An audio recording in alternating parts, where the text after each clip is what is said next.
Hi everyone, my name is Rabbi Yaakov Moskowitz, and I am so excited to be back with Shnayim Yomi this week for Parshas Yitro. So Parshas Yitro begins by telling us that Yitro, the father-in-law of Moshe, heard about what happened, how HaKadosh Baruch Hu took Klal Yisrael out of Mitzrayim, and in turn he was motivated to come on out to the desert, to come on out to greet Moshe, to greet Klal Yisrael, to see them in person. Now Rashi famously tells us, what was it that he specifically heard? Vayishma Yisro. What was it that he heard? That he heard about Kriyas Yamsuf, and he heard about the war with Amalek. And this was so inspiring to him. This is what brought him and what motivated him to come out. Now the Psukim go on to tell us that he came not by himself, but he came with Tzipporah, Moshe's wife, his daughter, and as well their children, Gershom and Eliezer.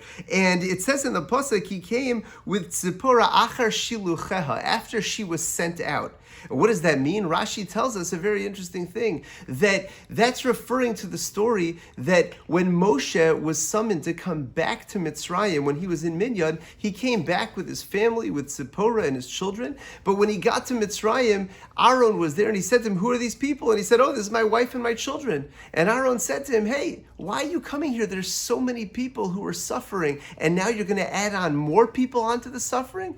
Don't let your wife and children stay, send them back." So they went back to Midian, and Moshe was the one who stayed in Mitzrayim. Now the Pasuk also tells us that when Yitro came, he came El HaMidbar, he came to the desert.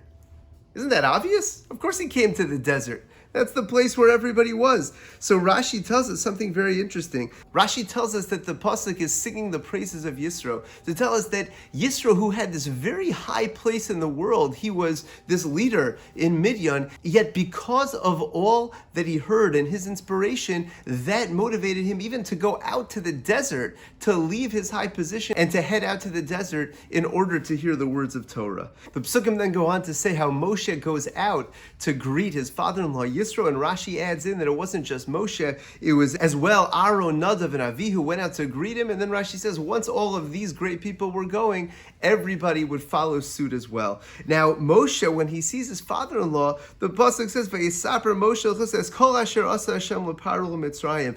Moshe was telling Yitro all that happened, and Rashi says the reason for this was he wanted to try to draw him closer to Torah. He was trying to be makar of him, and that's why he was retelling him the story, even though Yitro already knew all that took place. The Psukim then go on to tell us how Yitro was so inspired by all that happened, and in turn, he ended up bringing karbanos to HaKadosh Baruch Hu, after which Aaron and all the Ziknei Yisrael sit down and have a meal with Yitro. And the obvious question is, what happened to Moshe? How come the pasuk doesn't mention that Moshe was also in that meal? And the answer Rashi tells us is because Moshe was actually being mishamesh.